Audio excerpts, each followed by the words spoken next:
За сайн байцгаана уу. Та бүхэнд энэ өдрийн мэндийг хүргье. Өдрийн мэнд. Өдрийн мэндэ.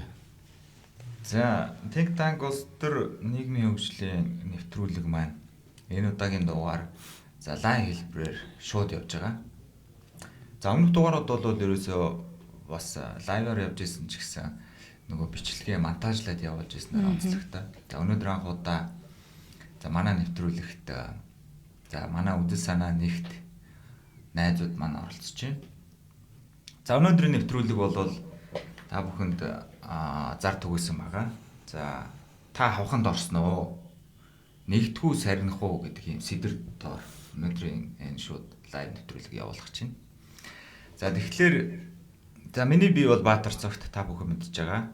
Баялагын эзэд пэйжийг хөтөлж явуулдаг. За хөрөнгө оруулалтын зөвлөх, за хөрөнгөний зах зээлийн ийм мэрэгчлэлтэй Баатар цогт гэдгээ.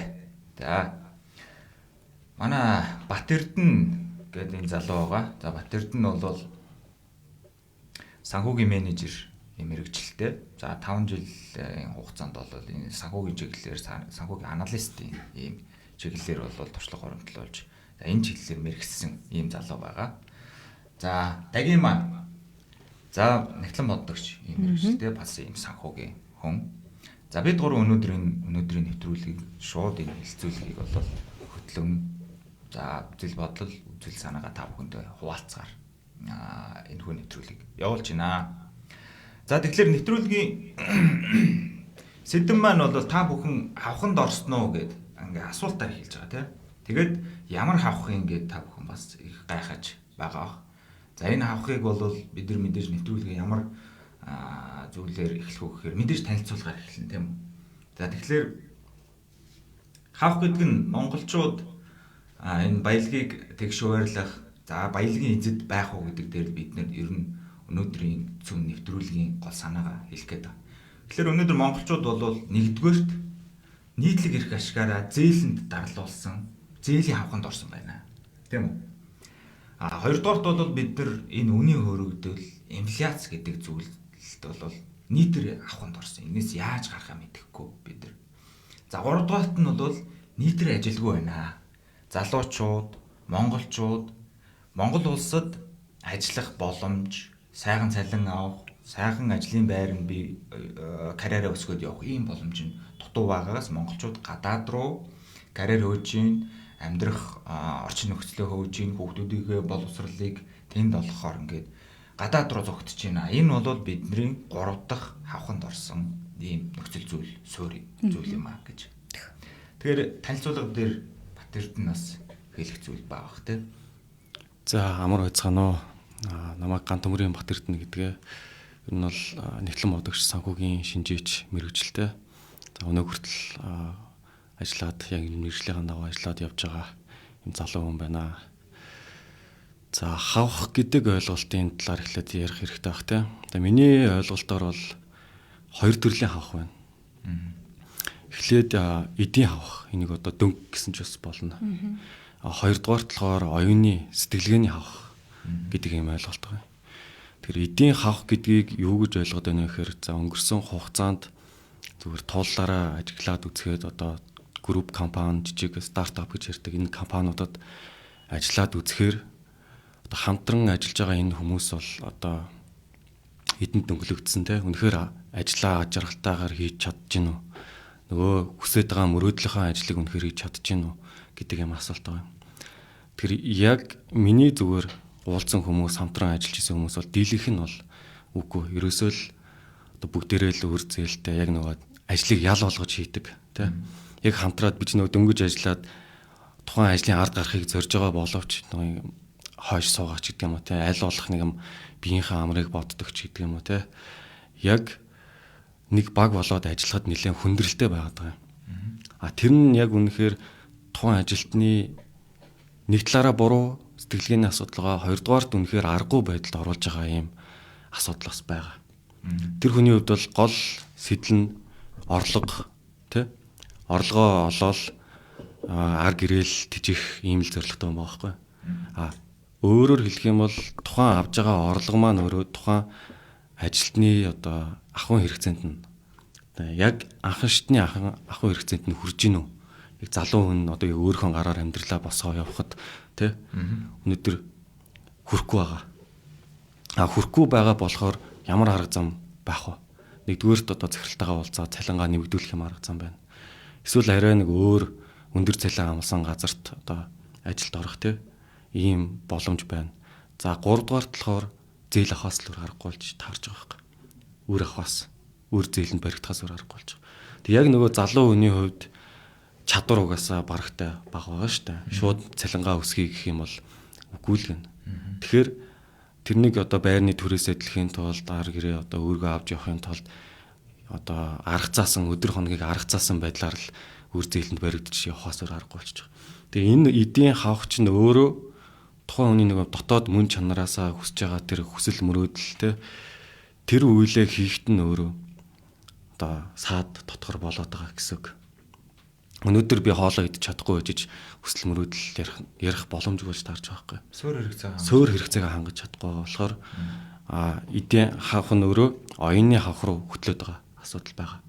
Гэхдээ суур хэрэгцээг хангаж чадахгүй ч гэсэн оюуны сайнны хавх сэтгэлгээ одоо хүс зорж байгаа юм хийж байгаа юм олон залуучууд бас байгаа. Гэхдээ үүсэхгүй. Ер нь бол хавхыг бол миний хувьд бол ингэж ойлгож байгаа. За хавх буюу бүгд л дөнгөлөгдсөн байна гэдэг. Одоо Монгол улсад зээлгүй хүн бараг байхгүй хаа. Одоо би бол 1 2 л байгаа хаа. 1 2 байгаа. За нэр үнэхээр байхгүй байх шүү тий. Тийм. Зээлгүй хүн байхгүй нэгдүгээр. Номер 1 асуудал бол ерөөсөө энэ мөнгөний бодлоготой холбоотой асуудлаар л бүр ингэ гадны бодлого орчим шиг монголчуудыг мөнгөний бодлогоор дөнгөлөд байгаа шиг санагдаад байгаа байхгүй. Яг энд маш том хавх тавьсан юм шиг. Тэгээд номер 1 хэрэгцээнүүдэд хангаж чадахгүй учраас нөгөө юун улс төрмөр бодох, өөрсдөө өөрчлөх юу бодох тэгхгүйгээр шууд нөгөө яг гадны улс оронд ингээд сайхан амьдрах боломж, хүүхдүүдээ өндөр боловсролтой болгох боломж байна гэдэг үднээсээ хүн болгон гадагшаа явахыг л зорж байгаа. Энэ бол яг үнэн. Тэг яагаад энэ олон гой мундаг залуучуудаа гадшаа яваад байгааг зүгээр хараа суугаад байгааг би энэ эрх барьдаг хүмүүсийг ерөөсөй ойлгохгүй. За зээл дээр надад нэг хэлэх юм байна яг санхүүчүүний хувьд. Зээл авах нь өөрөө буруу юу зөв үү гэдэг юм асуулт байна шүү дээ. Яг буруу гэдэг юм бол төвшөрсөн асуудал болчихно. Тэрийг юунд ашиглаж байгаа вэ гэдэг чинь өөрөө чухал байхгүй. Үнэхээр нөгөө анхан шатны хэрэгцээ, ахуйн хэрэгцээндээ зориулж зээл авах юм бол асуудал.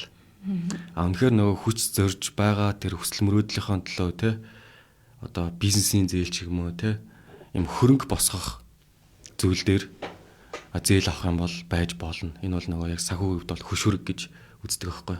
Тухайн хөрөнгийг хэд дахин өсгөх юм боломж, хүний мөнгийг ашиглаад өөрийнхөө хөрөнгийг өсгөх юм боломж.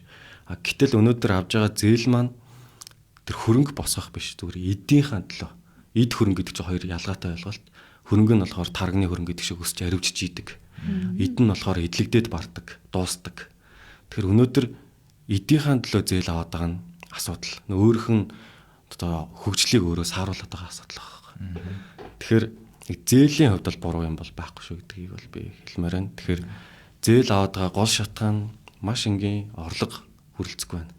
Яг өөрийнхөө амьдралыг аваа яваад тэг хинээс ч хараад босаар зүтгээд явж байгаа хүмүүсийн хувьд хичнээн хичээсэн ч гэсэн орлого нь одоо авч байгаа цалин хүрэлцэхгүй байгаа. Тэгэхээр цалингаас цалингийн хооронд амьдэрдэг энэ маань л өөрөө бид нарыг одоо хөгжөхөд нэлээ тушаа болоод байна л да. Тэгэхээр энэ асуудлыг яаж шийдэх вэ? Асуудал байгаа. Яг нэг хэсэг нь бол мэдээж хэрэгцээгээ нэг хангахын тулд зайлшгүй зээл авч таарч байгаа. Харин бас нэг нэлээдгүй их хувийг эзэлж байгаа хүмүүс нөгөө юу яадаг. Эдийн хойноос яг дараагийн шатны загвар, дараагийн загвар гэдэг шиг эдийн хойноос хэтэрхий хөдөлтөд хэрэгцээгүй зүйлийн төлөө хин нэгэндээ гангаа харагдахын тулд ч юм уу, чамаа харагдахын тулд зээл авч амьдраад байгаа. Энийгээ өөрсдөө дөнгөнд оруулаад амьдраад байгаа. Маш их бүлэг байгаа. Тэр хүмүүст бас энэ гой санхүүгийн ойлголтыг зөв өгөх юмсан гэж бас боддог. За гурлаа ер нь бол одоо нөхцөл байдлыг тодорхойлох, үнэлгээ их, оншилгоо их, танилцуулах их юм ярьж байгаа. Тэгээ ерөнхийдөө бол зав улс орондоо ажилгүйд үний хөрөгдөл хүн болгон зээлэн дөнгөлүүлсэн байна. Энэ асуудлаас гарч чадахгүй байна. Суур хэрэгцээг хангаж чадахгүй байна. Хүн болгон ярьж байна. Хүн болгон ярьж байна. Проблем ярьж байна. Одоо гурвангийн шийдэл юу юм гэдэг дээр тийм үү? Одоо бид нар авах гэдгээ тайлбарлажлаа шүү дээ. Бид нар бүгд авахд байгаа юм байна. Гэхдээ энэ хин авахыг тавьсныг мэдэхгүй. Бид нар магадгүй өөрсдөө ч тавьсан байж магадгүй шүү дээ. Өөрсдөндөө ч тавьсан байж магадгүй. За тэгвэл энийг бид нар ингээд хүлээн зөвшөөрчлөө. Хүн болгон энэ асуудлаас гарахыг хүсэж байна. Тэгвэл шийдэл нь юу юм гэдэг дээр ярьж эхлэе гэж бодож тий. За энэ дээр яг саяны асуудалд би ганцаараа орсон бол энэ миний асуудал байхгүй. Зөвхөн одоо тухайн нийгмийн нэг 10 хүрэхгүй хүн л одоо саяны үр зээл одоо эдийн дөнгөтэй байх юм бол тухайн хүмүүсийн сэтгэлгээний асуудал болж өрж байгаа. Гэтэл өнөөдөр 10 хүн биш байхгүй. Нийгмийн бараг дийлэнх хэсэг нь адилхан асуудалтай байгаа болохоор тухайн хүний сэтгэлгээний асуудал гэхээсээ илүү одоо юм тогтолцооны асуудал болж хөрж байгаа гэсэн үг. Тэгэхээр шалтгаан нь болохоор би яг миний хувьд бол яг улс төрчдийг бол буруутгадаг бай. Яг энэ цаад энийг үүсгээд байгаа буруутан бол би улс төрчид, улс төрийн асуудал гэхээсээ илүү яг өнөөдрийн нийгмийг хэн ямар бүтэц чиглүүлээд байна вэ гэдэг яг бидний ахуйтай өнөөдөр хэн хамгийн ойрхон байна гэдэг тэр зүйл нь яг үндэ нийгмийг чиглүүлж байгаа. Тэгээ өөрөөр хэлэх юм бол одоо компаниуд гэж хэлэх гээд байна л да. Одоо манай нийгэмд чинь 200 гаруй бүртгэлтэй компани байна. Үйл ажиллагаа идэвхтэй явуулдаг нэг 100,000 компани байна тий. Энэ компани тогтолцоо чинь өөрөө бидний амьдралтай шууд нэгт уялдаатай одоо орлоготой уялдаатай учраас яг эцэст энэ нийгмийн энэ асуудлыг үүдгээд байгаа шалтгаануудыг бол би энэ компани эздүүд гэж харж байгаа. Энэ компани тогтолцоонд би асуудал байна гэж харж байгаа гэсэн үг. Тэгэхээр 800,000 одоо ажилтан байгаа шүү дээ. 800,000 ажилтнаас нь 300,000 төгрөг албаагч нь тий. Одоо үлдсэн нь бол дийлэнх нь бол компани ажилтнууд байгаа байхгүй. Тэгэхээр компани эзэн тэр компани одоо тэр групп компани эздүүд одоо ажилтнуудаа хэр хүнхээр жаргалтай байлгаж чадчихээн. Жаргалтайгаар ажиллаа хийж гинөө. Хангалттай цалин орлогын хүрэлцээтэй байна уу гэдэг юм асуудал байна гэсэн. Тэгэхээр би суур шалтгаан эцэц цад хөдөлгөөд байгаа шалтгааныг бол би ерөөсөө энэ хуулийн этгээд компани корпорацууд ялангуяа групп компаниуд. За тэгвэл энэ бол зөвхөн Монголд биш одоо Америк барууны орнууд ч гэсэн ялгаа гэж харж байгаа юм л. Эцэц яг улс төрчид одоо тэр сенатын гишүүд биш.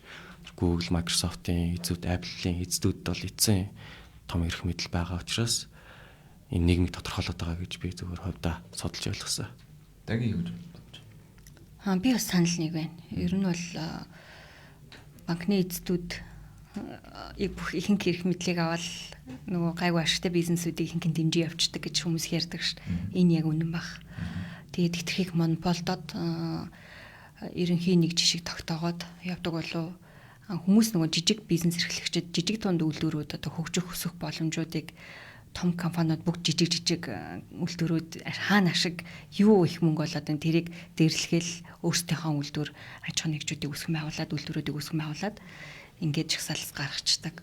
Тийм болохоор өрсөлдөөний тийм гой нүдэ огт үүсч чаддгүй гэж бодогддог. За манай үзэгч ч гэсэн бас санал бодлоо комментээр илэрхийлээрэй. За тэгэл гурлаа компаниуд чөтгөрийн тогтолцоотой юу гэдэг асуулт дээр жоохон фокуслаад задлаад үзье л да. Тэгээ одоо бол компаниуд хувьцаат компани ХХК буюу хязгаардагдмал хариуцлагатай компани гэсэн хоёр хэлбэрээр байна шүү дээ. За хязгаардагдмал хариуцлагатай компанич байсан уу, хувьцаат компанич байсан уу? Ер нь эздэд үйлчилж байна. Яг тэгэхээр бүх хувьцаа буюу бүх эрх ашигыг бол нэг хоёр гэр бүл авч явж байгаа. Энэ компани систем тогтолцооч өөр буруу байна гэдэг юмыг ярих гэдэг шүү дээ. Тэгтэл хөрөнгөний зах зээл бол энэ эрх мэдлийг, энэ баялагийг тэгшүүрлж байгаа зөв тогтолцоо юм аа. Санхүүгийн нэг юм салбар юм аа гэд одоо хүмүүс ярьж байна. Энэ салбарын мэргэжилтнүүд, экспертүүд ярьж байна. Тэгэхээр ер нь бол одоо бид нар энэ хувьцаат компани хөрөнгөний зах зээл дээр хувьцааг хувьчилснараа энэ баялагийг тэгшүүрлэх анхан шатны одоо эхлэл юм аа гэж ярьж байна. За энэ дээр бат эрдэнэ. Зөв. За компанид өнөөдөр зүгээр ямар асуудал байна те юунд болохгүй болчиход байгаа юм гэдэг юм биш үү те. Бид нөгөө хэлжсэн ажилтнууд дургүй ажиллаа ял болгож хийгээд байна гэж байгаа штэ.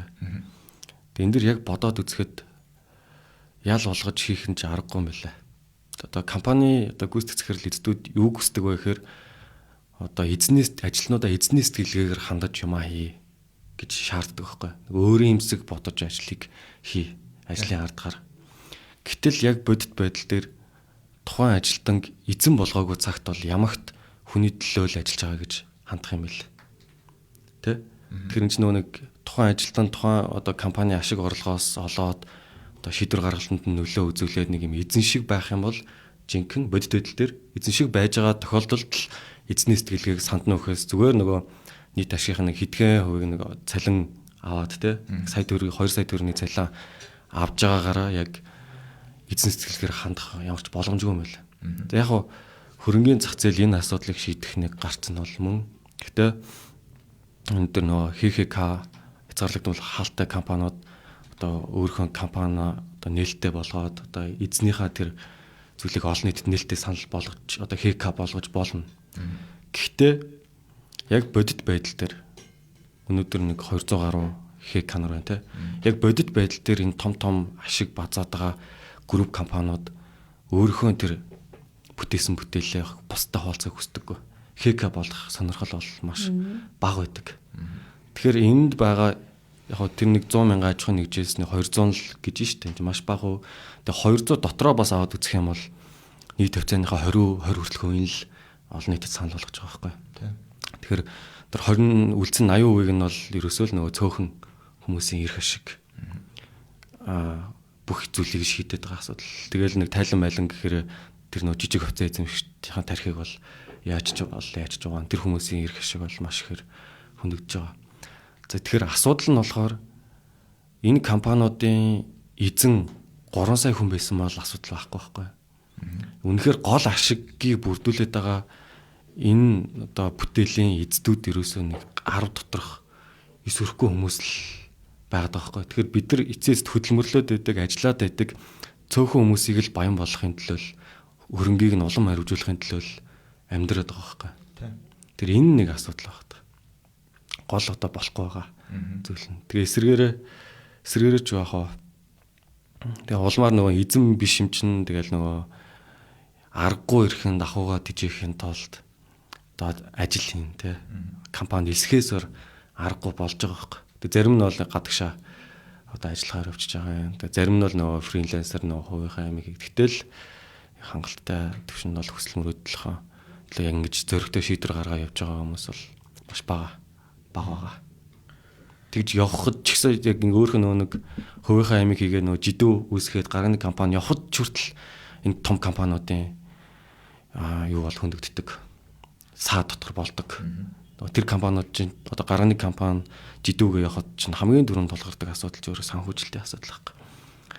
Яг нэг айгүй чадвартай юм хийдэг нэг 100 хүнд танигдсан те. Гэтэл улам хөрөнгө болгоод 1000 хүнд 100000 хүнд танигдмаар байтал яхааргүй нөгөө мөнгө гэдэг юм дээр чинь толж байгаа хэрэг. Тэгэхээр яадаг вэ гэхээр том компаниудын шарктай очиж уулзна. Хөрөнгө босгоно, бонд босгоно. Энд чинь өөрөөр хэлэх юм бол мөнгө өгж байгаа хүн бол өнөөдөр хаан байгаа. Тухайн хүний барьцаан ч гэдэг юм уу хараат байдалд бол шууд орч болно. Нөгөө яг жиггээ хүсэж исэн мөрөөдөл нь алга болоод сарнаад мөнгө өгсөн хүний ашгийг өгсөн мөнгийг л яаж арвижуулах вэ гэдэг зорилго болоод хөөрчж байгаа хэрэг. Тэр энэ өөрөө одоо тэр компани эзэдүүд яг үндэ бас буруу. Тэр хийх ёстой юм а хийгээл явж байгаа. Хуулийнхаа хүрээнд, эрх зүйнхаа хүрээнд. Тийм. Тэгээ компани тухай хуулиндаа баригдаад юм а хийж байгаа гэсэн.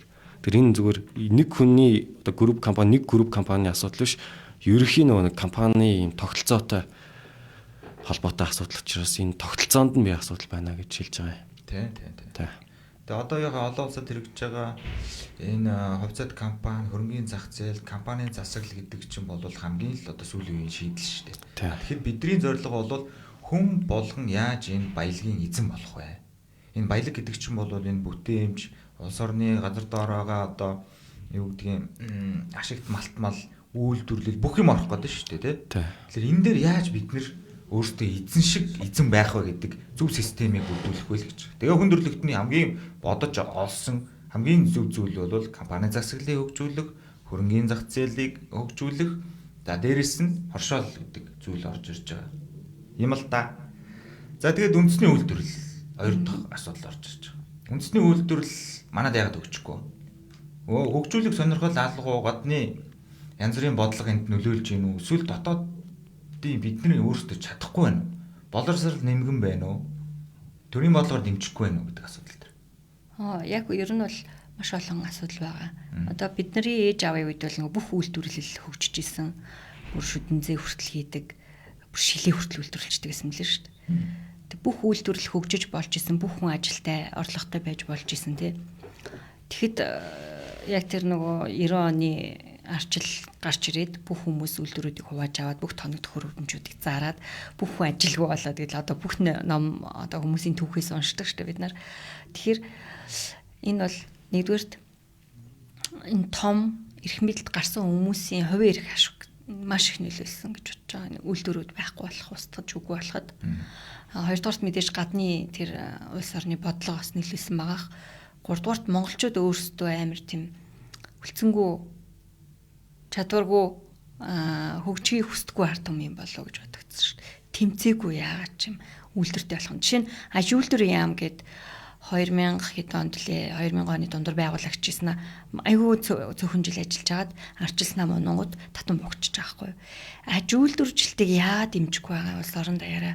Жишээ нь нэг сумд дэлхийд гарахаар нэг хөөрхөн үйлдвэрлэлийг бүтээгээл тэр сумынхан бүгд ажилтаа орлоготой байж болох байхгүй.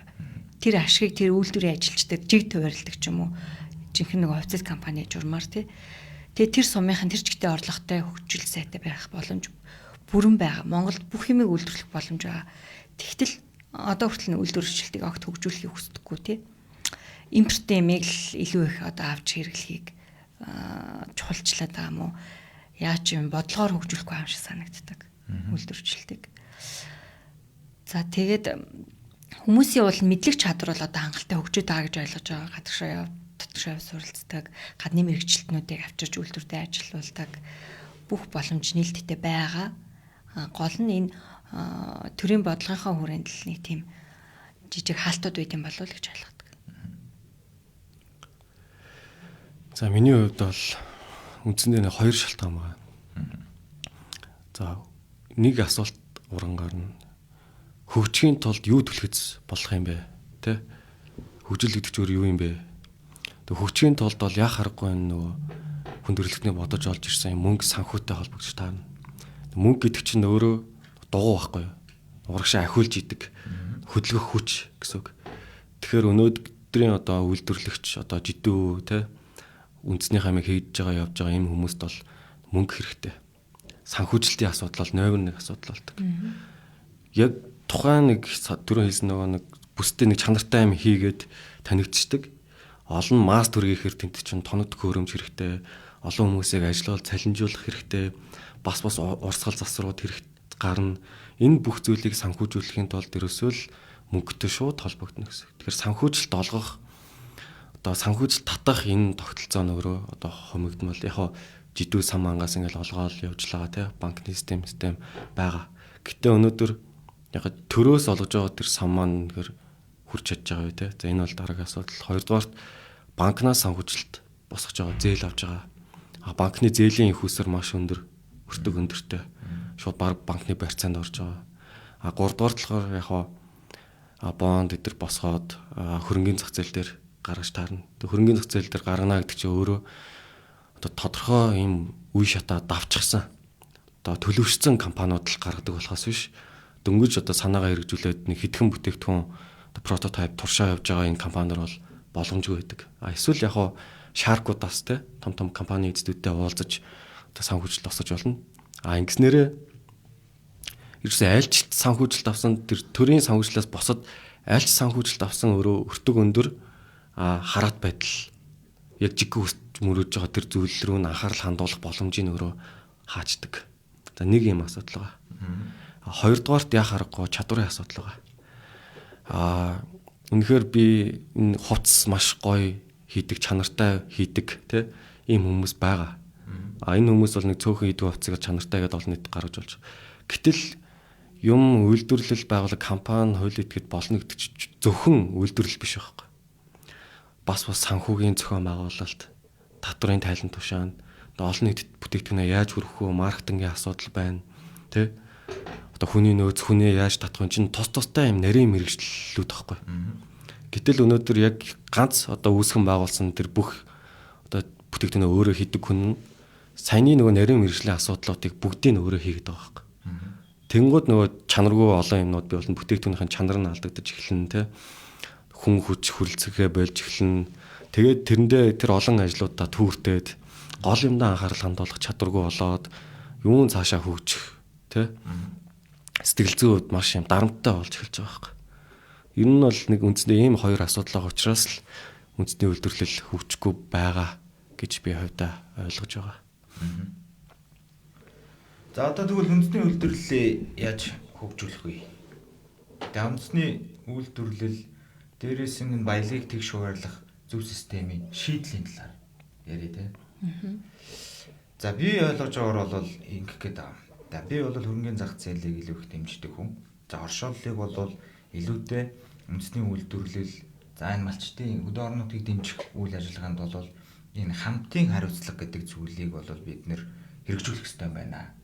Яагаад тэгэхээр бид нар сая ярьлаа. Эзэдийн өмч гэдэг бол энэ компаниудын өнөөгийн тогтолцоо шүү. Энэ бол зөвхөн бид нар эзэдэд үйлчлэж, эзэдэд ашиг олохын төлөө энэ системийг бий болгоцсон юм байна. Энэ өөрөө энэ Монгол улсад амьдарч байгаа нийт одоо ард түмэн өөрөө хэсэгхэн бүлэг хүмүүс баялагийг хуваарлаад байна. Бидний хөдөлмөрлж байгаа хөлс хүч бүх юмнууд тийш очиод байгаа болохоор бид нар зээлийн дөнгөнд байна. Үнийн инфляц, үнийн хөрөгдлийн ийм хавханд дөнгөнд байгаад байна. Тийм болохоор бид нар энэ системээ өөрчлөё. Тийм үү? Тэгээд энэ хөрөнгөний зах зээл хоршоолол гэдэг зүйлийг хөгжүүлээ. Энэ бол өөрөө хамтын хариуцлагыг бий болгодог систем юм. Хамтын хариуцлага гэдэг систем юу гэхлээр хүн болгон өөрөө энэ чинь эзэн байдаг. Хүн болгон энэ чинээс өөрөө ашиг хүртдэг. Ингэж өөрөө бүтээн сайжирдаг юм байна. Ингэж өөрөө хүн өөрөө тэнцээ сэтгэлээсээ ажиллана. Ингэж хамтаараа хариуцлага хүлээж сая Баттэрдний хэлсэн хүн чаддаг юм аа л. Би тэр маркетингийг хийж чадахгүй бол би үйлдвэрлэл явуул. Тэр маркетингийг хийдэг хүнд маркетингийн үг. Одоо бүгдээрээ амь арах заасан малчтын хувьд бол яриад байгаа шүү дээ. Амь арах заасан, дов довоо шарлуулсан. Нэг зууданд бүх малаа алддаг ийм системээр бид нар цаашаа явахгүй юм байна. Хамтаараа бүгдээрээ нэгддэг ийм систем рүү л явах юм байна. Тэгэхэд бол бид нар одоо эвлэлтэн нэгдгүү гэдэг энэ асуулт болоод. Эсвэл бол сарних юм уу? Тийм үү? Тэгвэл нэгдэхэд хүмүүс нэгдэхэд юу хэрэгтэй юм бэ гэдэг асуулт. Нэгдэхий. Эвлий. Тэгэхэд эрх ашгаараа нэгдэх юм байна гэдэг асуултыг. Би бол ингэж ойлгоод байна. Өмнөх хөрөнгөлийн аюуд дээр ч хэлсэн. Одоо хүмүүс эрх ашгаараа л нэгддэг юм байна. Нийтлэг эрх ашиг бол бидний өмнө байгаад байна шүү дээ. Энэ бол зээлийн асуудлыг бид нар болиулмаар байна. Үнийн хөрөнгөлийг болиулмаар байна. Энэ бол бидний нийтлэг асуудал байна. Тэгвэл хувь хүний эрх ашгаараа бас нэг хүмүүс нэгдэж бодолж байна. Одоо тэр нийтлэг эрх ашиг нь юу юм бэ гэхлээр бидний үндэсний үйлдвэрлэл. Хүн болгон үндэсний үйлдвэрлэлийг дэмжих боломжтой тэрийг хүсэж байгаа. Гэхдээ яагаад гэдгийг мэдэхгүй ш. За одоо шийдлийн талаар яриа тийм үү. Тэгвэл эрх ашгаар нь яаж нэгдэх вэ? Хүн болгон энд эрх ашгаар нэгдээд ирэхээр нөгөө нэгдэл чинь үүсэх юм байна. За энэ дээр Баттэрднээс эхлэв. За одоо шийдлийн талаар ярих гэдэг шүү дээ. За түрүүн хэлсэн яг гол ахуй амьдралтай холбогдоод байгаа бүтц чи өөрөө хуулийн этгээд юм бүтц юм байна те. Тэр өнөөдөр яг эрх зүйн одоо хүрээнд ямар хуулийн этгээдүүд үүсгэн байгуулах боломжтой те. Компани дийлэнх нь бол компани байна. Тэгээд нөхөрлөл гэж бас байна. Төрийн бус байгууллага гэж байна. Тэгээд хоршоо гэж бас байна. Одоо л нөгөө бараг 80-90% компани учраас зөвхөн компани л гэж ойлгоод байгаа шүү. Босод бас боломжтой юм бүтцүүд байгаад байгаа байхгүй. Ер нь бол яг компанийн хувьд бол хувийн эрх ашиг бол голцдог. Ашиг бол нэгдүгээрт хамгийн том баялаг, хамгийн чухал зүйл.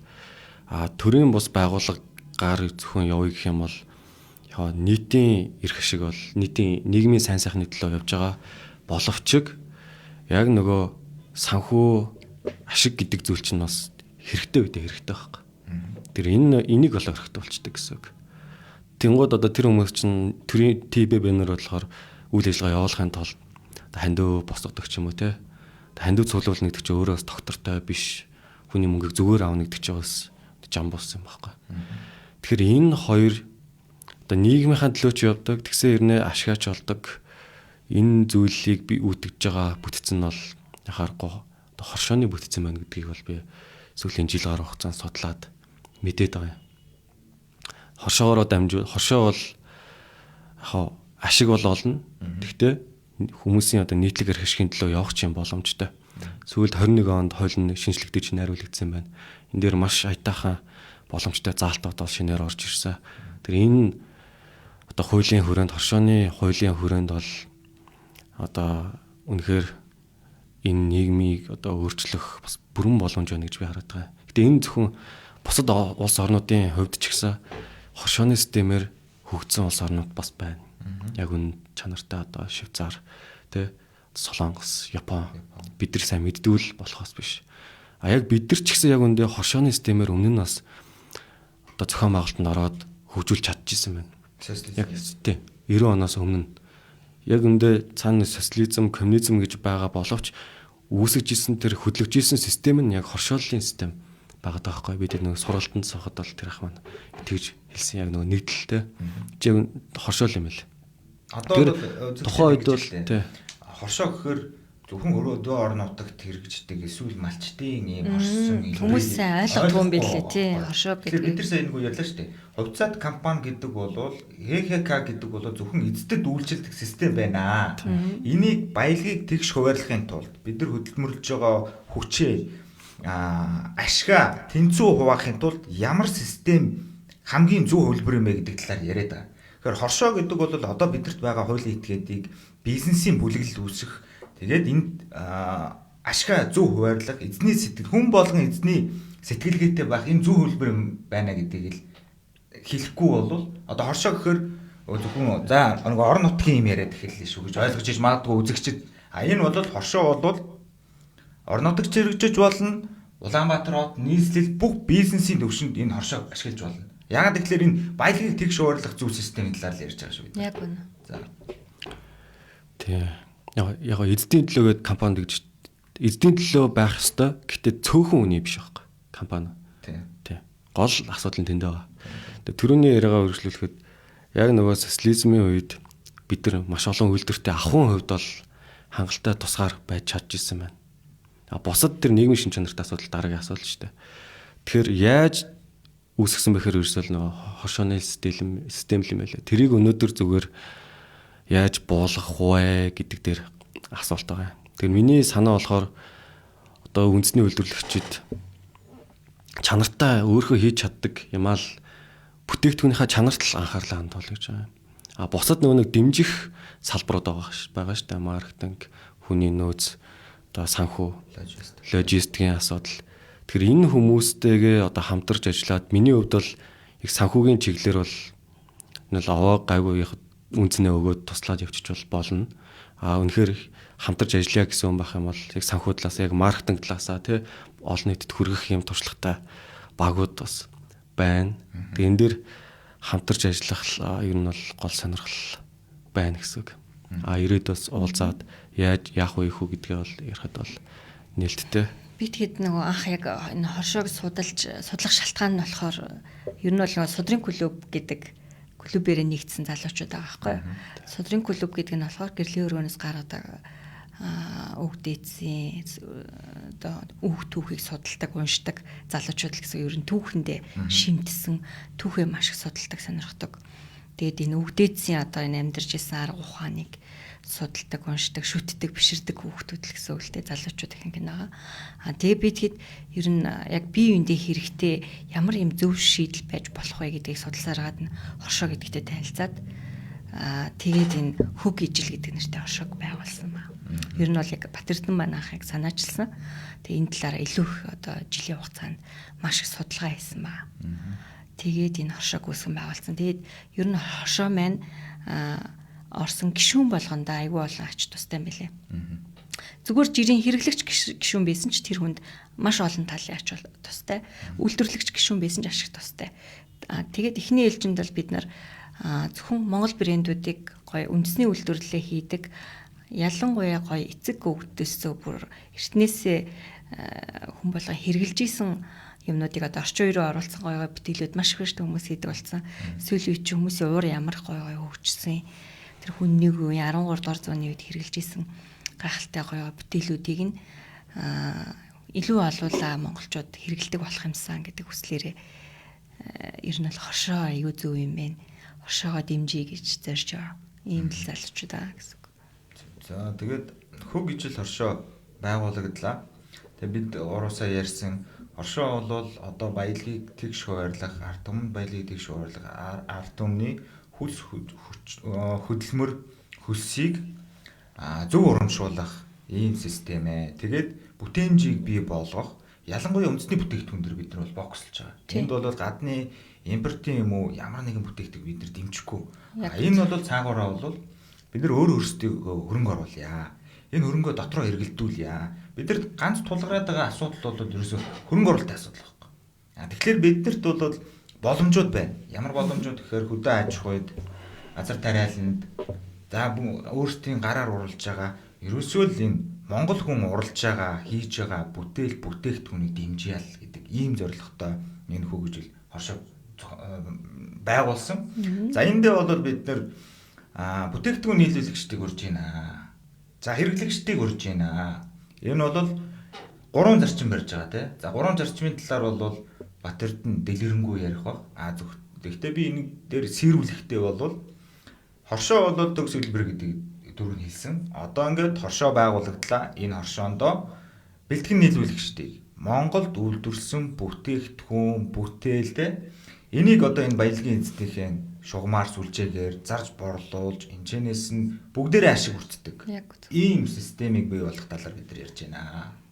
За тэгээд нөгөө хоршооны яг зарчмын талаар хин энэ хоршоог удирдах юм, тэ? Хүмүүс ямар саналтай эрхтэй байх юм гэдэг талаар дэлгэрүүлээ. За хоршооны тогтолцоог ярих юм одоо ямар хүмүүс нэгдээд энэ хоршоо юуны төлөө явж байгаа юм бэ гэдгийг жоохон тодруулчихдаг. Түрүүн дагигч маань хэлсэн содрын клуб гэж бидэд нөгөө байгуулагдсан байхгүй. Ямар өчтэй клуб бэ гэхээр одоо гэрлийн өргөнөөс гарч ирж байгаа энэ содруудыг одоо гайхаж биширсэн одоо фэн клуб маягийн. Тэгээ энийгээ бүр 7 хоног болгон хилцээд нэг агуулга барьж аваа, сэдв барьж аваад гэсэн 22 оны 7 сарын 31-ээс хойш тасралтгүй бүр одоо хүртэл хилцээр л байгаа. Тэгээд энэ дундаас нөгөө хэсэг хүмүүс ч одоо ингээд бүр хилцэж ханаад те бүр ингээд энийг ахуургаа яаж оруулах уу гэдэг. Бүр хилцээр агаад маш агуу юм сонсоод энэ бол түүхийн одоо өвөг дээдсийнхаа ухааныг л бишрээд байгаа санаа шүү дээ. Тэнгуү сүүл рүү залхаад ирсэн баг. Тэгээд энэ ухааныг өнөөдрийн нийгэм бодит байдал дээр яаж буулгах уу гэдэг юм. Амьдрал дээр бид нар хувийнхаа одоо дадал дээр яаж буулгах уу те үйл хэрэг болгох уу гэдэг юм асуулт урган гараад тэнгууд энэ содрын клуб чинь яг сайн дурын бүртгэлгүй юм чинь хэдүүлээ ингээд нэг хуулийн этгээд эрх зүйн харилцаанд орох хэвээр энэ Монголд байгаа юм чинь те одоо орлого олж татвар матраа төлөөд яг энэ хуулийнхаа дагуу явах хэвээр. Тэгээ ингээд судлаад үзсэн чинь компани ажиллах юм байна, төрийн бус байгууллага тэгээ хоршоо байж болох юм ингээд яг хуулиудын зэрэгцүүл судлаад өнөөдрийн ач холбогдол даваа сул талыг судлаа үзсэн чинь яхахгүй хоршооны тогтолцоо намайг зүг болж таарсан баг. Тэгээ бид нар хилцэхдээ яг юуны төлөө яваад одоо нэгдсэн бэ гэхээр ерөөсөө яг энэ том сонсогдож магадгүй. Гэтэ хүн болгонд ерөөсөө 9 төрлийн эрх ашиг байдаг юм байна. 9 төрлийн хэрэгцээ байдаг юм байна. Эцэст бол юуны төлөө яваад байгаа юм бэ хүн гэхээр эхлээд наандаж хүн эрүүл байх хэрэгтэй. Энэ өөрх нь эрх ашиг. Тэ? Эрүүл аюулгүй байх хэрэгтэй. Хоёрдугаар тухайн хүнд одоо эд мөнгө ахын хувьд бол одоо хангалттай төвшөнд байх хэрэгтэй гэсэн. Наандаж анхан шатны хэрэгцээг хангах төвшөнд орлоготой эдтэй байх хэрэгтэй. Энэ нэг эрх ашиг, хоёр дахь эрх ашиг. Гурав дахь эрх ашиг нь болохоор хүн сониуч амтын юм болохоор мэдэх, танин мэдэх юм хэрэгцээ байдаг юм байна. Боловсрох хэрэгцээ байдаг юм байна. Энэ байгалийн чамаараа. Тэгээ эхний гурав нь болохоор юм хувь хүний эрх ашиг болж таарж байгаа байхгүй. Тэгээ дараагийн эрх ашигуд нь болохоор нийгмийн шин чанартай. Хүн л олсон хойно нөгөө нийгмийн амттай учраас андтаад нөхөрлөх, хамтарч ажиллах, тэ бусдад харилцах юм эрх ашиг одоо хэрэгцээ байдаг юм байна. Дараа нь болохоор хань ажилтэй болох, тэ түшиг нөлөгтэй болох хэрэгцээ байдаг юм байна. Тэгээ үр удмаа үлдээх үртэй болох юм хэрэгцээ байдаг юм байна. За тэгээд одоо саяны 3 бол нийгмийн шин чанартай. За эцэст нь бол хүн эцээц чадвартай болоод ирэхийн цагт эзэн болохыг хүсдэг юм байна. Эзэн ирэх мэдлэлтэй юм өөрийн гэсэн орон зайг бүрдүүлэхийг хүсдэг юм байна. За тэгээд энийг болохоор нөгөө тухайн эзэн ирэхээ инх амгалан байхын тулд одоо сэтгэлийн амар амгаланг үүдхийн төлөө зориулдаг юм байна. Тэгээд улмаар өөрийнхөө нэрийг одоо мөнхөд дурсгах юм хэрэгцээ байдаг юм байна. Тэр сүүлийн 3 нь эзэн ирэхийн хэрэгцээ, инх амгалан байх хэрэгцээ, тэгээд мөнх байх хэрэгцээ байдаг юм байна. Тэгэхээр хоршооны хувьд бол хувь хүний энэ 9 хэрэгцээг л нь хангах юм орон зайг бүрдүүлэх юм зорилготой гэж ойлгож байна. А бүгдийн шууд одоо олгоно хандив шиг ингээ олгоно гэсэн үг биш. Та хичээж чадах юм бол зөв байж чадах юм бол энэ одоо орон зайг одоо хэрэгцээг хангах бүрэн боломжтой юм тогтолцоог л бий болгоно гэсэн үг байхгүй. Тэгээ эн чинь бүр ингээ даймжраад ирэх юм бол саяны 9 хүний хэрэгцээ одоо хичээл зүтгэл гаргаж байгаа тохиолдолд хэрэгжээд болоод ирэх юм бол улс орны тусгаар тогтнол гэдэг зүйл чинь өөрөө бигчдэг юм байна. Тусгаар тогтнол гэдэг яриад байна л да.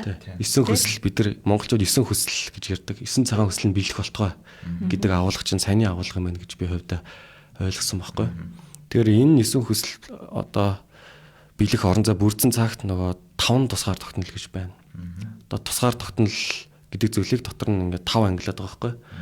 Эхлээд хэдүүлээ нөгөө нэг идтэй холбоотой ярьсан. Энэ чинь болохоор зөвхөн л 5 зүйлийн нэг нь буюу ахуйн тусгаар тогтнол болж таарж байгаа байхгүй.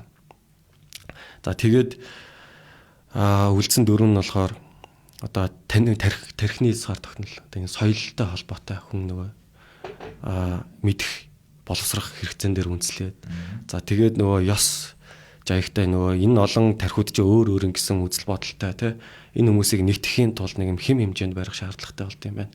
Тийм учраас хууль байдаг юм байна. Ёс чудаг гэдэг юм байдаг юм байна. Тэр засгийн тусгаар тогтнол энийгээ бид нар өөрсдөө бүрдүүлэх юм боломжтой хэрэгтэй.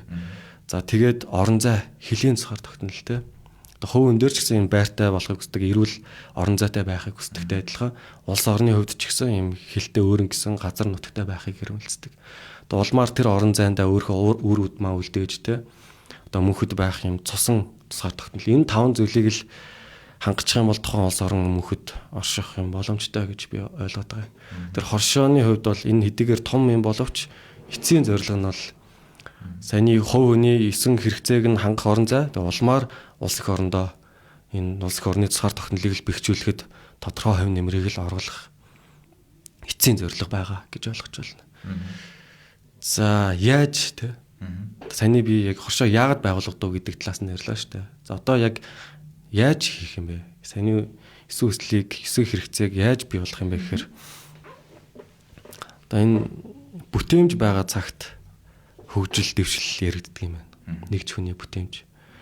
Тэгэхээр бүтээмж хэдийд бий болох вэ гэхээр саяны нөгөө нэг эзэн байсан тохиолдолд өөрийн гэсэн өмчөө хамгаалахын тулд хүн бүтээмж гаргаж ирдэг юм байна.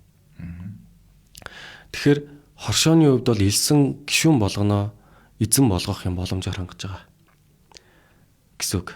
За өөрөөр хэлэх юм бол хоршоонд 4 төрлөөр оролцож болно. 4 оролцоо байна. Та зүгээр л хоршооны бүтээгдэхүүнүүдийг худалдан авч хэрэглэгч байдлаар оролцож болно. Ингэснээр та эзэн болно гэсэн үг. Одоо нэг ондоогийн нэг олуулаа гэдээ багц өгдөг да.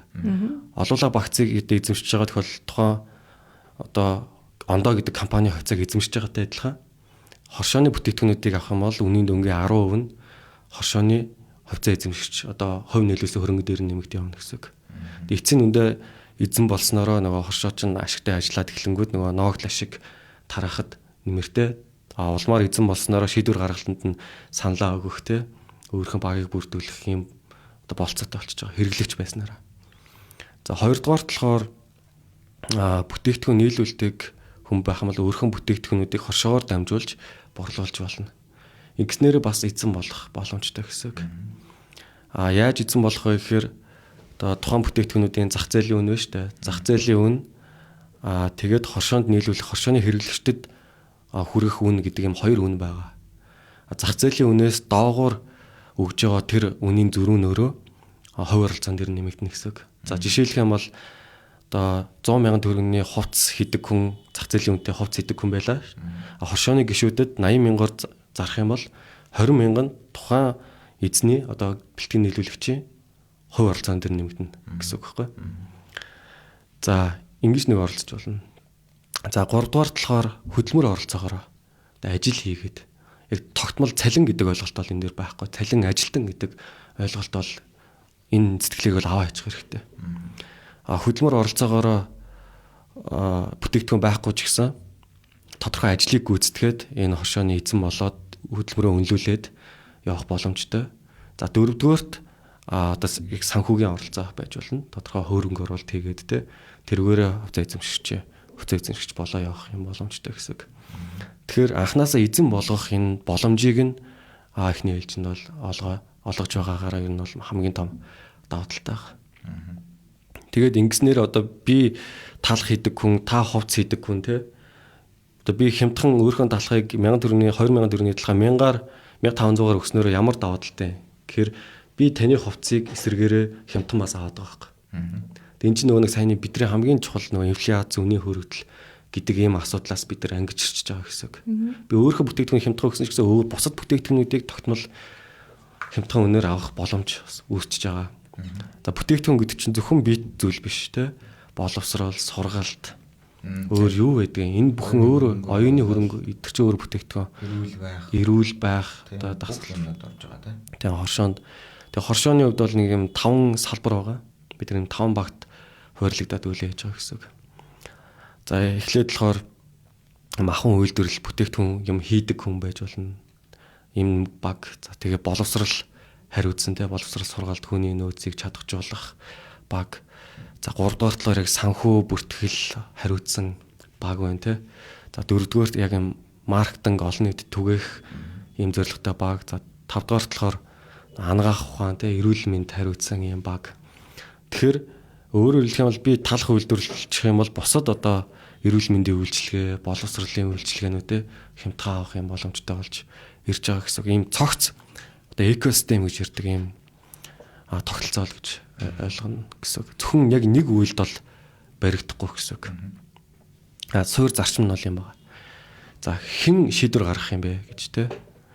Хоршооны тухай одоо хууль гэж байгаа тусдаа энэ хуулиар бол бүр заагаад өгсөн гишүүн болгон нэг санал хэрэгтэй. Та хэдий хэмжээний мөнгө өгсөн, хэдий хэмжээний хөрөнгө оруулалт хийсэн тэрнээс үл хамааран хүн болгон яг нэг санал хэрэгтэй. ТББ шиг. Тэгэхээр хүн болгоны оролцоо шийдвэр гаргалтанд нөлөөлнө гэсэн үг. Гэтэ энэ дээр яг нэг асуудал гарч ирнэ. Хүн болгон нэг санал хэрэгтэй болчоор одоо нөгөө бүхэн хуралд ирэхгүй те бүхэн яг үндэ ойлгож саналаа өгөхгүй. Тэгэнгүүт ямар шийдэл байна вэ гэхээр одоо төлөөллийн зарчим байгаа. Одоо нөгөө хуучин бид нар нөгөө аргатын тогтолцоо гэж байсан да. Аргатын тогтолцоо шиг нэг юм байгаа гэсэн үг. Одоо өөрийнхөө одоо арвтын гишүүдэд бүрдүүлээд тухайн одоо арвтын гишүүдийнхаа саналын эрхийг одоо арвтын дарга нь те жаан одоо төлөөлөх байдлаар одоо хуралд оролцоод шийдвэр гаргалтанд нөлөө үзүүлж болно гэсэн. Тэгээ 100 болох юм бол 100% саналын эрхийг төлөөлөлөд явна гэсэн. Гэхдээ тухайн гишүүнийхээ зөвшөөрлийг заавал авсан байх хэрэгтэй. Одоо бид хэд нэг юм бэлтрэг гэдэг юм хоршооны тэмдэг өгч байхгүй гишүүн болгонд. Тэнгуудаа хуралд ирж амжихгүй гэдэг юм бол нөгөө дарагдаа өөрхөө бэлтрэг тэмдэгээ өгөөд миний саналын эрхийг төлөөлөөрэй гэд дамжуулаад өгчнө гэсэн үг. Тэг гих байдлаар ер нь бол арвтын зохион байгуулалтаар давхар бас явж байгаа гэсэн үг. Тэг шийдвэр гаргалт бол ингэж явна. За өөр чин тэг жишээ нь одоо малчин өрх байлаа гэхэд өөртөө нийлүүлдэг махсуу гэ бид нарт яг өөрсдөө өртгөр өгнө гэсэн хошооны гişүүдтэй зарах хэрэгтэй. Нөгөө гişүүд нь бас адилхан ногоо тарьдаг ч юм уу ямар нэгэн хүнсний бүтээгдэхүүн тарьдаг бол тэрийгээ бас бусад гişүүдтэй боломжийн өртгөр өгнө. Гэр нөгөө зах зээл дээр байгаа үнээс бид нар ингээ хамаарахгүйгээр зөвхөн гişүүд бол ингээ хин хиндээ ашигтай буюу win-win. Ерөөсө бүх хүн хошооны гişүүн болгонд ашигтай л гэсэн үг. Яг ингээ энэ зарчмаар явж чадах юм бол бүх ялангуяа идэх энэ хүнсний хэрэгцээ болон өмсөж зүүх, эдэлж хэрэглэх бүх хэрэгцээгээ хошооны гişүүд өөр өөрсдөөсөө бие биенээс хангаж байна. Боломж өсөж байгаа байхгүй. Тэгээд цаашлаад нөгөө эрүүл мэнд боловсрол гэх юм. За та хэрвээ малчин болвол бидэрт махаа нийлвэл хоршооны гишүүд махыг чинь зах зээлийн үнээр авна. Тэгээд өөр ногоо тарьж байгаа хүнээс та ногоо авч болно. Тэрийг та мэдээж хоршооны гишүүн болохоор зах зээлийн үнээр авч болно. Гэх мэт вин тий бүгд ялдаг ийм систем. Тэгээд та нэг саналтай. Өөрөөр хэлэх юм бол хоршооны гишүүн болох юм бол тэнд хин нэгэн өдөртөхгүй, хин нэгэн эзэдийн өмчтөд бид нар үйлчлэхгүй, хин нэгэн эзэнд үйлчлэхгүй, хин нэгэн ашиг нь бүгд орчихгүй, бүгд ижил тэнцүү хуваарлаж авна. Энэ одоо дотоодын энэ бизнесийн харилцаанаас үүсэж байгаа бүх ашиг хоршооны бүх гишүүдэд очино. Энэ бол нөгөө хөрөнгө оруулалт, тэгээ бүтээмж бий болгох, бие биегээ түших, хамтын хариуцлагыг бий болгох хамгийн зөв систем гэж байна. За систем гэж ярьлаа. Одоо бол үзэгчдэд илүү ойлгомжтой болохын тулд та үйлдвэрлэгч мөн үү гэдэг асуулт. Та малтай юу? Та ногоо тарьдгүй? Та дээс уралдгүй? Та ер нь хүнд хэрэгтэй юу хийдэг? Тэгвэл манай хоршоолоор дамжуулж манай гишүүдэд тэр бүтээгдэхүүнийг борлуул. Гишүүн болсноор та өөрөө эрхтэй болж байгаа. Маш олон бүтээгдэхүүн үйлчилгээг авах хэрэгтэй болж байгаа. Энэ боловсролын салбарын хүмүүс, сэтгэл зүйч нар, эрүүл мэндийн салбарын бүх хүмүүс ороод тэр эмчилгээ үйлчилгээг ядаж хүүхдийн шүдийг үйлчлүүд оршооныхоо эмчэд үзүүлэх юм бол илүү хөнгөлөлттэй. Тэгээд өөрт чинь хамгийн гол нь тэр чинь үйлчилгээ тусмал орлого бий болж байгаа гэдэг ийм л систем байгаа. Тэгээд нэг жишээ аваа л да. Ер нь нөгөө Японы түрүү нөгөө хоршоолын системийг ярьж хагаад Японч өөрөө ингээд хоршоолын системээр илүү малчтан ингээ хөгжсөн. Тэгээд тэнд нэг профессор ярьж байгаа. Японы хоршоолагч тэр ингээ очиод уулзсан гоо тэднэрт өөрсдөд нэг хоршооны карт баг. Тэр картаар ингээ бүх юм ингээ зураал тэр хүмүүсийг аялуулад яваад байгаа байхгүй. Тэгээ тэр хоршоо нөрөө зочид буудалтай. Бараг цахилгаан станцтай, өөрийн бараг онгоцны буудалтай, тийм том капиталтай болтлоо хөгжсөн байхгүй. Гадны ямар нэг хөрөнгө оруулалтаар биш. Зөвхөн өөрсдөө дэмжиж. Энэ бол нөгөө Солонгосын жишээ шүү дээ. Солонгосчууд Монголд ирээд зөвхөн солонгосынхаа ресторанд ороод тийм шүү дээ. Тэ? Зөвхөн солонгосынхаа зочид буучаад явж байгаа байхгүй. Энэ нөгөө оршуулгын системд үйлчлээд. Тэгэхээр бие биегээ дэмжье. Хамтын хариуцлагатай энэ систем рүү орё. Хэрвээ та бүтээгдэхүүнтэй бол бид нар үнгүү таны бүтээгдэхүүнийг чинь сурталчилж зарж өгөх гээд шүү дээ. Та зүгээр бүтээгдэхүүнээ урал. Та тэр маркетингээр санаа зовоод хэрэггүй тийм ажил руу цаг хугацаагаар та уусаж чадахгүй юм шиг яах. Чаддаг юм аа л хий. Би бол одоо энэ хоршооллын одоо маркетинг зарж туршлага харилцаж байгаа. Энэ одоо аргатад байна. Тэгэхээр таны бүтээгдэхүүнийг зарж өгөхөд бэлэн байна. Ерөөс ингийн ойлгомжтой л ярмаар байгаа. Тэгэхээр бид нар нэг хууль эрх зүйн орчин ингээд нэг юм багын юм арихаар нэг хүмүүс ч ойлгохгүй. Та ямар бүтээгдэхүүн байна бид нар тэр аваад тэр тэгтээ тэр чинь зөвхөн хүний эрүүл ахад нийцсэн байх шаардлагатай 3 зарчим байгаа даа тий. Таны бүтээгдэхүүн байгальд хохирлгүй байх хэрэгтэй. Хохирол учруулахгүй байх хэрэгтэй. Нэгдүгээр хамгийн чухал нь. Хоёрдугаар болохоор яг дотооддоо үйлдвэрлэгдсэн байх хэрэгтэй. Импортын бүтээгдэхүүн биш. Гуравдугаард эрүүл мэндэд илт хохирол учруулахгүй байх хэрэгтэй гэдэг ийм 3 зарчим байгаа гэсэн.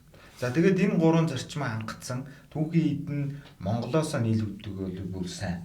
Тэгээ ийм зарчмыг хангасан бүтээгдэхүүн байвал бид нар дээр авчирч манай гишүүнчлэлд орж хөг ижил хоршоонд гишүүнээр эслэх боломжтой хангаснаар та эздэд үйлчлэхгүй өөртөө ашиг хийн, өөртөө маш олон боломжийг бий болгох ийм хоршоо байгуулагдлаа шүү гэдэг зүйлийг. За ярьлаа. За дараагийн зүйл маань за хэрвээ одоо эсэргээрээ энэ одоо хоршоолын системч гэдэг юм уу энэ хамтын хариуцлагын систем бид нар орохгүй бол яах гэдэг эрсдлийн талаар. За түрүүний яг хоршооны бүтэцгэн байгуулалттай холбоотой бас тодруулах юм бас байгаад байна. Дутуу үлдээсэн юм. Одоо нэг тогтолцоо, санхүү, засаг гуравчийн өөрөө яг нэг шугамн дээр байдаг юм байна л да. Мөнгө гэж санхүү гэж ярьж байгаа бол тийм заавал тогтолцоо гэж яригдана. Тогтолцоог өөрөө барьж идэг, холбож идэг тэр зүйл нь өөрөө хууль эрх зүй, засгийн асуудал байдаг юм байна. Тэгэхээр аливаа тогтолцоо засгийг үүдхийн тулд эхлээд үзэл баримтал гэдэг зүйлийг гаргаж ирдэг юм байна. Үзэл баримтал зарчмын асуудал байна. Тэр өнөөдрийн одоо зарчим яаж үйлчилж байна гэхээр одоо баялаг нь хамгийн чухал зүйл нь юу вэ нөхөр мөнгө. Баялаг гэж яг юуг ойлгоод байна гэхээр мөнгө санхүү нэгдүгээрт. Хоршооны хувьд бол баялаг юу вэ гэхээр итгэл. Хүний итгэл мөнгө гэдэг бол хоёр дахь зүгээр юм зэвсэг гэсэн үг. хөгжлийг бий болгох зүгээр нэг юм тулгуур зэвсэг. Итгэл гэж байгаа нь юу гэсэн үг вэ гэхээр хэн шийдвэр гаргах вэ? Хэн яг авч явах вэ гэхээр хамгийн олон хүний итгэлийг хурааж 10-таа одоо элсүүлж гэдэг юм уу те бага бүрдүүлж чадсан олон хүний одоо аж амьдралд одоо нөөлөг үзүүлээд тэтгэж чадсан тэр хүн л яг хоршоог авч явна. Тэр хүн хамгийн хичээсэн тэр хүн л авч явна. Бусдаар их мөнгөтэй нь биш. Хамгийн баян нь биш. Олон хүн тос нөөлөг болж байгаа энэ хүн л авч явна гэсэн үг байхгүй. За тэгээд түрүү нөгөө яг хоршооны ашиг бол тэгш хувирлахгүй маа. Сайн тий оролцоогоор нь хэн хамгийн их үн цэнийг бүтээж чадчихээн. Хэн олон хүний аж амьдралыг тэтгээд ахуйг нь одоо авч явж гин. Тэр хүн илүү ихээр одоо ашиг хүртэнэ гэсэн үг. Би магадгүй ардаа 100 айлыг тэтгэж болно шүү дээ. Тэгэхээр би 100 айлыг тэтгэх хэмжээний ашиг хүртэх эрхтэй гэсэн үг байхгүй. Бусдаар ямар ч үн цэн бүтээгээгүй хэрнээ адилхан босдоогоо адилхан байхгүй гэсэн үг. Ийм одоо ажиллах зарчим байгаа шүү. Өөрөөр хэлбэл нөгөө хүний бүтээмжийг л идэвхжүүлэх гэдэг шүү дээ. Идэвхтэй оролцоотой байх тусам ашигч өндөр байна. Тэгээд хүний итгэлийг илүү их даах юм бол тэнд илүү оролцоотой эрх мэдэлтэй оролцох нэ. Үйл ажиллагаа юм уу? Тийм үү. Ер нь бол хийснээрээ гэдэг шиг энэ нэгэн хүч хөдөлмөрөө гаргаагүй бол юм авахгүй шүү дээ. Амруугаа хоол ихгүй. Яг тэрнтэй адилхан зарчмаар явагдана. Тэр аюу шудрах систем байгаа тий. Тэгэхэд компани засаглалч юм бол хамаг хүч хөдөлмөрөө гаргаад илүү цагаар ажиллаад тэр компанид магадгүй 10 20 100 саяын ашиг авчрах ажлыг хүртэл ингээд ганцаараа хийсэн байсан ч гэсэн тэр хүн тэр хэмжээний шагнал урамшуулыг авч чаддаггүй шүү дээ. Маш бага хувийг авлаа гэхэд тэг бүгдийг яг нэг л системийн цалин үйлчилдэг бүх хүмүүст. Тэгэхэд хоршоо бол шал өөр. Та ерөөсөө хэрэг бүтээмжтэй ажиллаж чадсан, хэрэг ихийг нийлүүлж чадсан, хэрэг ихийг авч чадсан ч юм уу, хэрэг эсвэл олон гишүүнийг бас оруулж чадсанараа магадгүй илүү өндөр өгөөжийг хүртэх боломж энэ нээлттэй байгаа байхгүй. За бүтэц нөгөө нэг зохион байгуулалтын юм юу гэдэг чтэй. Тэргээрээ яг яаж явж байгаа вэ гэхээр хамгийн эрх бүхий этгээд нь бүх гишүүдийн хурал гэж байна. Компаниар л хавцаа эзэмшигчдийн хурал гэдэг шиг бүх гишүүдийн хуралдаар хамгийн чухал шийдвэрүүдийг гаргана гэсэн үг. За тэгээд өдөр тутмын үйл ажиллагааг зохион байгуулдаг одоо гүйцэтгэх удирдлага гэдэг шиг компаниар тэргүүлэгчдийн зөвлөл гэж байна. Тэргүүлэгчдийн зөвлөл нь одоо зохион байгуулалтын менежментийн асуудлыг авна. Тэргүүлэгчдийн зөвлөл нь ямар хүмүүсээс бүрдэх вэ гэхээр нөгөө саний 5 хүрээ байгаа шүү дээ. 5 баг. Энэ 5 баг бүрийн одоо тэргүүнүүд нь тэргүүлэгчдийн зөвлөлд багтаад ажиллагаануудаа хийгээ явна гэсэн үг. Яг хажуугаар нь доор нь биш яг хажууд тэргүүлэгчдийн зөвлөлийн хажууд одоо хяналтын зөвлөл байна. Хяналтын зөвлөл юу вэ гэхээр одоо саний нийлүүлж байгаа бүтээгдэхүүн үнэхээр байгальд хортой байна уу, хоргүй байна уу гэдэг дээр баталгаа өгнө гэсэн үг. За хүний эрүүл мэндэд хохиролтой юу, хохирлгүй юу те юм хяналтынхаа үйл ажиллагааг хийнэ гэсэн үг. Бусад одоо системтэй бол энэ засаг дүрм журмын хэрэгжилт гэдэг юм уу те. Энэ бүх хяналтыг хариуцсан хяналтын зөвлөл байна. Одоо хараат бус гишүүдээс бүрдсэн, хараат болон хараат бус гишүүдээс бүрдсэн. Энэ л яг тогтолцооны хувьд бол яг ингэж явж байгаа. Тэгээд доошоно хүрээндээ одоо хариулагдсан энгийн гишүүнүүд гэсэн ийм зарчмаар явж байгаа гэсэн үг. За тэгээд түрүүн хэлсэн одоо өнөөдрийн асуудал бол бид нар хавханд орсноо үгүй юу гэдэг тал дээр ярьсан. Тэгээд нэгтгэх үү эсвэл сарних уу гэдэг асуудал яриад. Хэрвээ бид нар одоогийн компанийн тогтолцоогоор системээр явах юм бол эздэд үйлчлээд ингээд бид нар эсэргээрээ бол энэ баялагийг тэгш хуваарлах зарчим үйлчлэхгүй юм байна гэдэг гол санааг л яриад байгаа. Тэгээд та бүхнээс асууж байгаа. Нэгтгэх үү? Олон нийтийн нийтлэг эрх ашигын төлөө хамтдаа нэгдээч гэдэг уриалга дэвшүүлж байна. За тэгээд нийтлэг эрх ашиг гэдгийн тал дээр бол түрүүн нөгөө зөндөө ярьсантай. Тэгээд хувийн эрх ашиг дээр энэ хүмүүс өөрсдийнхөө 9 хүслийг биелүүлэхийн тулд 9 эрх ашигаа хангахын тулд бол энэ хоршоонд нэгдэж болох юм байна. Тэгээ энэ хөгжил энэ хоршооны гишүүдийн хөгжил тэгээ бүтээмж өндөрсгийн хэрээр маш олон чадвартай хүмүүс бий болно. Тэр чадварыг шингээн, тэр чадамжийг шингээн ингээд энэдээс бүгдээрээ хамтдаа хөгжих ийм суурь зарчмууд бий болох юм байна л гэдэг талаар яриад байгаа. Тэгээд маш энгийн үгээр ярихад тань тэрэ бүтээгдэхүүн та өөрөө чадвартай болвол манай оршоонд нэгдээч. Та эмч болвол, та багш болвол, та дээл уралдаг болвол, та малчин болвол бүгд манай хоршоонд нэгдэх боломжтой. Тэгээ маш олон боломжуудыг танд олгоно. Тэгээд таны чадвар оролцооноос шалтгаалаад энэ оршооны үйл ажиллагаа хөгжиж явах юм байна. Тэгээд түрүүний хэлсэн саналын нэг эрэхтэй байна. Энэ дээр компаниос нь ч нэг эрэхтэй, нэг хүн байсан ч нэг эрэхтэй гэдэг байхгүй. Тэгээд хамгийн гол асуудал нь энэ тийм. Компани бас орж болдог. Компани ч гэсэн манай гишүүнээр орж болно. Гэхдээ нэг л саналын эрэхтэй, тий. За тэгээд нэгдэх үү, сарних уу гэдэг дээр дүгнэлтээ бид нэр ер нь ярьж байгаа. Түрний анхны асуулт нь сарнсан тохиолдол эсэргээрээ бол яах вэ гэдэг асуулт шүү дээ. Алдсан юм байна. Эсэргээрээ бол ерөөсөө яг энэ одоо миний зүгээр харж байгаагаар л яг энэ байдлаар явах юм бол бид нэр тусгаар тогтнолоо алдна, мөхөллийн зам руугаа л явна гэсэн үг. Ер нь яагаад мөхөх тусгаар тогтнолоо алдах вэ гэхээр нөгөө баялаг өөрөө хит нэг тал руугаа цөөхөн хүмүүс рүү хэлбигээд ялгаатай байдалд амжирах тусам ер нь бол ямар ч улс хөрөнтэй мөхтгөл юм байна л да. Мөхлийн зам руугаа явдаг юм байна. Тэг шудрах бусаар шүү дээ, тий. Тэр эцсийн дүндээ энэ яг том зургаар ярих юм бол тусгаар тогтнол гэдэг зүйл бас энэ хоршоо бас нөлөө үзүүлэх хүйцэл гэж би ойлгоод байгаа. Тэгэхээр зөв ажиллаж чадах юм бол яг компани системээр явах юм бол улам л ингээл дамжин саяны нөгөө нэг олон улсын том чуулган эдийн засгийн чуулган болдог Давосын чуулган гэдэг. Тэн дээр бол хамгийн чухал хүндсэн асуудал бол дэлхийн нийтээр зөвхөн Монголч биш.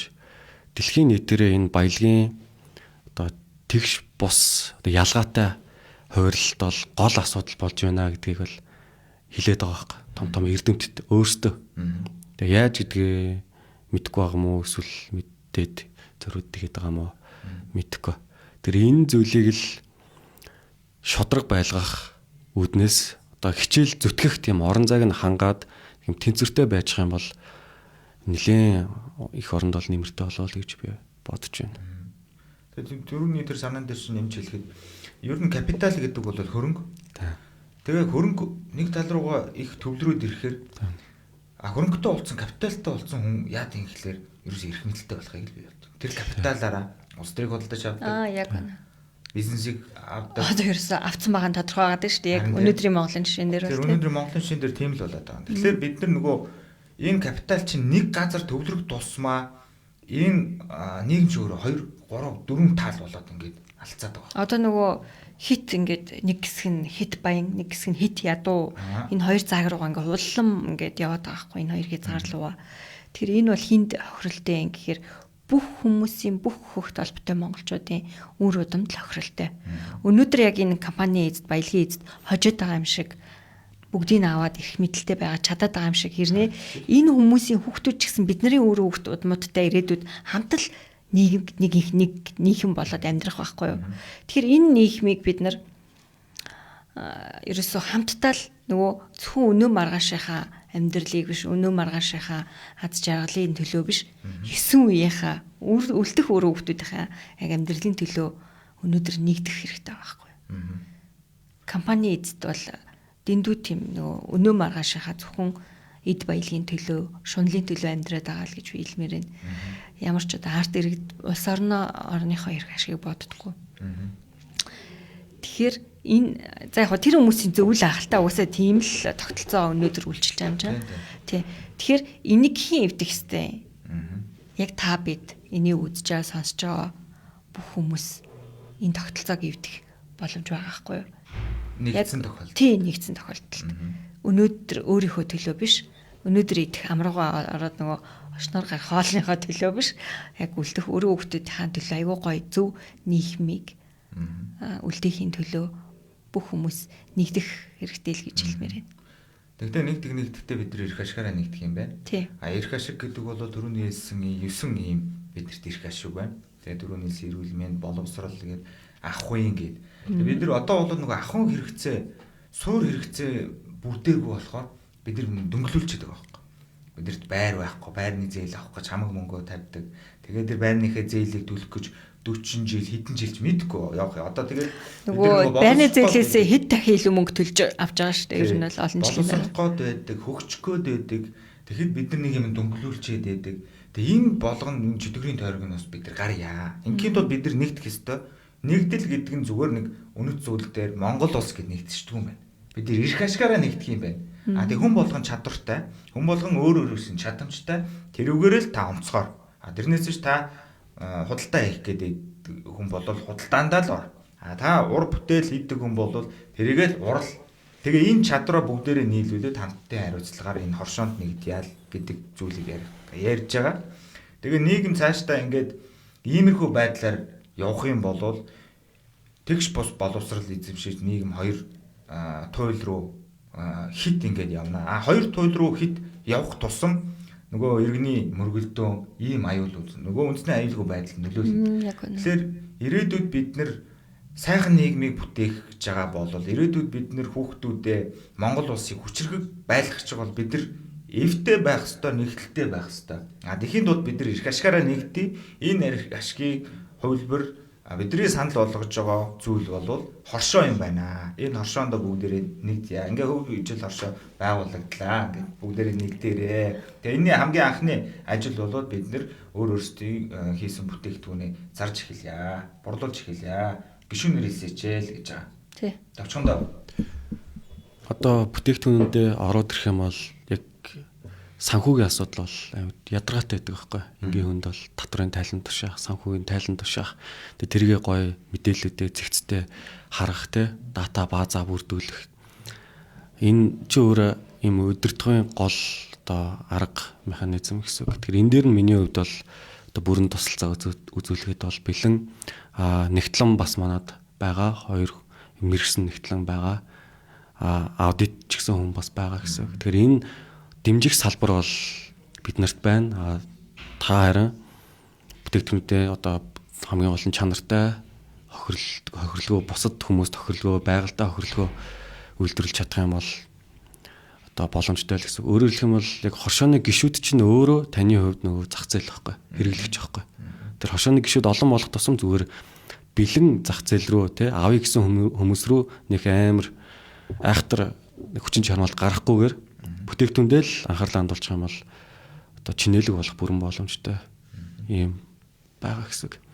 Тэгээд өмнөхдөр яг нэг санаа асуудал дээр нэг бас санаа сая толгоонд ороод ирлээ. Юу болох гэнэ гэдэг тэр яг адилхан гарааны цэг боломж өнөөдөр байхгүй байгаа юм лээ. Одоо хороол амьдарч байгаа ус тэрэг төрөө явж байгаа хүн компани эзний хүүхэд энэ хоёр боломж нь боловсрох боломж нь өөр адилхан байх хэрэгтэй. Орлого болох боломж нь адилхан байх хэрэгтэй байна. Тэ? Ийм биш байгаа болохоор асуудал. Тэнгүүд яах вэ гэхээр нөгөө чадваргүй компани эзний хүүхдүүд бидрийг одоо өдөрдөд байгаа хэрэг. Гэтэл доор нь чадвартай ажилтнууд зөндөө байгаа. Тэнгүүд нэг юм сөргөлдөн үүсээд тийм стрессийг бий болгох нөхцөл бас байгаад байгаа гэсэн. Тэгэхээр хоршооны хувьд бол адилхан боломжийг бол хүн болгонд болгоно. Элсгэд бол нөгөө нийгмийн гарал үүсэл шашин шүтлэг хамаагүй. Элсгэд бүрэн нээлттэй. Гагцхөө зөвөр энэ гаргаж ирсэн дүрм зохион байгуулалтанд л одоо хамаарагдаж өглөө хийнэ гэсэн. Хамаагүй одоо импортын бүтээгдэхүүн эсвэл хамаагүй байгаль тохиолдол уулуурхай ийм санал болох юм бол бид нар зөвшөхгүй л гэсэн. Энэ нөгөө үнэт зүйлийг зөрчсөн үйлдэл дээр бол хяналтын зөвлөл маань ажиллаад арга хэмжээ авна гэсэн. Бас нэг юм энэ нэг юм шашны байгууллага биш шүү. Бид нар яг ахуугаараа нэгдсэн яг үйл хэрэг болгоё гэсэн улс их орны хөдлөө санаа зовсон хүмүүс л гэж ойлгоорой гэж яг нэг үзэл санааг сурчлаад байгаа асуудал бол биш гэдгийг бас хэлмээр байна. Ямар ч гэсэн хамтарч ажиллахад бол нээлттэй. За тэгээд лайва дуусгах уу? Ерөнхийдөө мэдээлэлээ бол багцлаад ерөнхийдөө хүргэсэн. Тэгээд та бүхэн лайва шеэрлээд санал бодлоо комментээр бичээд шеэрлээд явуул зүгээр. Тэгээд энд цугласан өнөөдөр нэвтрүүлэг хийсэн залуучууд маань түрүүн хэлсэн хөгжилгээд хоршоо байгуулагдсан. Энэ дээр шинэ гишүүдийг хайж гин бэлтгэн нийлүүлэгч, бүтээгдэхүүн үйлдвэрлэгч нарыг хайж гин, Хэрэглэгчдийг ч бас хайж гин, гишүүнээр илсэх үзэл санаа нэг хөг ижил байх тэр Монгол хүмүүсийг хайж шүү. Тэгээ энэ дээр нэг дээрээ бүгдээрээ нэвтрүүлгээ шеэрлээрээ олон хүмүүс түргээрэй гэж хүсье. За ингээд нэвтрүүлгээ. За баярлалаа. Билалаа. За баярлалаа.